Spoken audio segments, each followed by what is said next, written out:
Welcome to Study Loop. All right, so your question is about the hybridization of our central atoms here. So on this, I'm going to indicate them with here's our structure of a molecule. I had to look that up because the picture didn't translate over. So I looked this up. I hope that the Wikipedia is correct here. I believe it is. I tried a couple of different spots.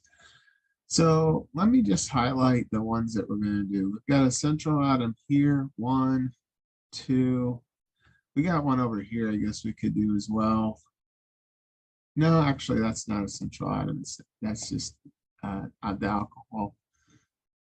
And we got one here and one here. So we got four to do here.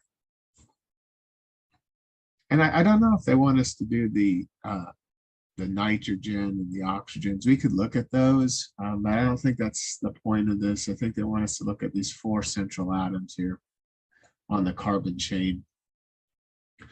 So if you're not in or not familiar with the stoichiometry, structural diagram of an organic molecule, we don't we ignore the bonds on the H, the hydrogen. So here on the second one, there's actually a hydrogen sitting, two hydrogens sitting on this one. While over here, it doesn't have any hydrogen sitting on this central carbon. And the reason that we know that is based on how many bonds this carbon atom has on this central atom one. Let me expand this a little bit since it's a little bit small right now. Let's put it out like this. So we have a double bond to oxygen, single bonds to the OH or the alcohol group, functional group here, and then we have the carbon-carbon bond. And every time we have an angle here, we have another carbon. So here we have two bonds that aren't shown. So those are assumed to be bonds with hydrogen. So every angle here on this carbon chain must have four bonds. And if the bond isn't shown, then that bond is to hydrogen. So down here at this third one, there's actually a hydrogen bond that's not being shown, a carbon-hydrogen bond. And then this one here is very similar to the first one. It doesn't have any hydrogens bonded to the carbon. It's got a double bond to oxygen, a single bond to another oxygen, and then a carbon-carbon bond.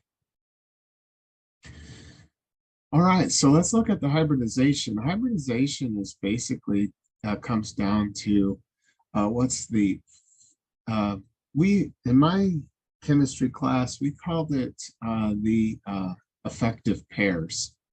Even though there's 8 electrons total, this double bond here is counting as one effective pair. I'm not sure. Every textbook's going to have a little bit different terminology to that. So what I'm looking at here is I've got 3 effective pairs, meaning this is going to form a trigonal planar bonding here. So that's going to have an sp2 hybridization because it only has 3 effective pairs. So this one up here is sp2 hybridization.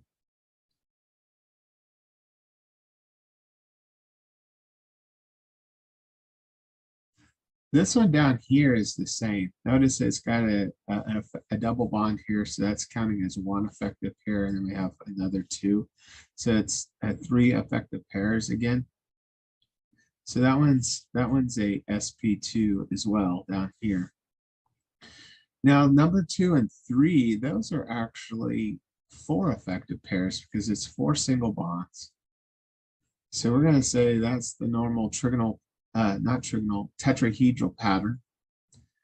That carbon, and I messed up there. I was thinking a 4 and I put a 4 when I meant sp3. Remember, there's 3 orbitals for p, and then there's an s orbital. When carbon makes 4 effective pair bonds, it's going to create a hybridization between that one orbital s orbital and then the p orbital, so it makes it an sp3 hybridization. So there's our hybridizations for the carbons. Now I'm not sure if they have want us to do that for the nitrogens or not. The nitrogen has effective pairs, and it has one lone pair as well. That one is right here.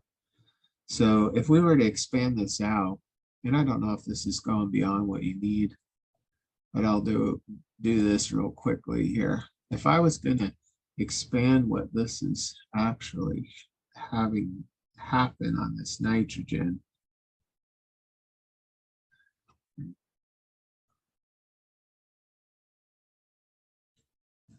I want to make sure that my geometry is somewhat correct here. Here we go.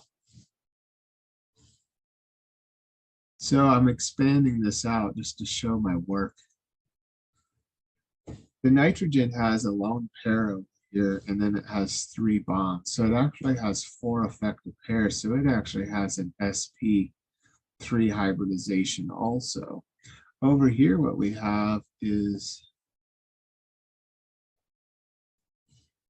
we have a 2 lone pair on the oxygen. And so this has an sp2 hybridization because it has 3 effective pair. And then if we drew out these methyl, or not methyl, alcohol group, functional groups here, we've got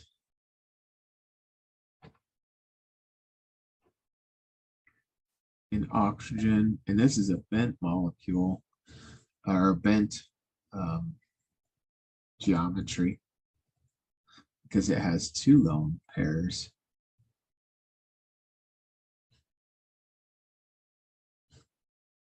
Have our H out here, but this is still an sp3 hybridization also, because it's got 2 lone pair and then 2 bonds, so that's 4 effective pair.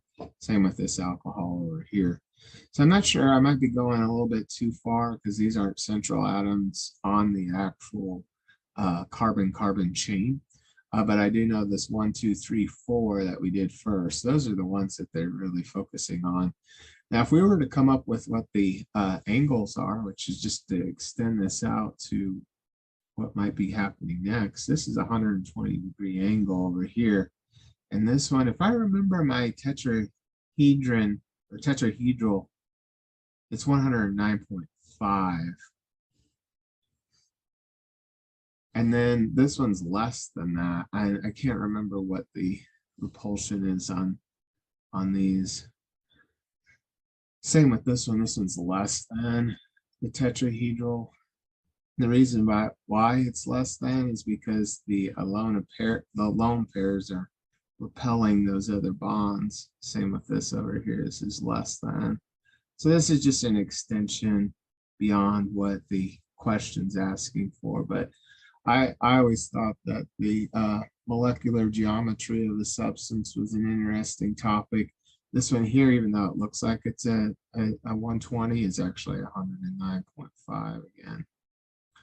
So if we were able to do a 3-dimensional structure of this, we would see there's a hydrogen coming out or going into the page, and that's forming a tetrahedral geometry there because of the sp3.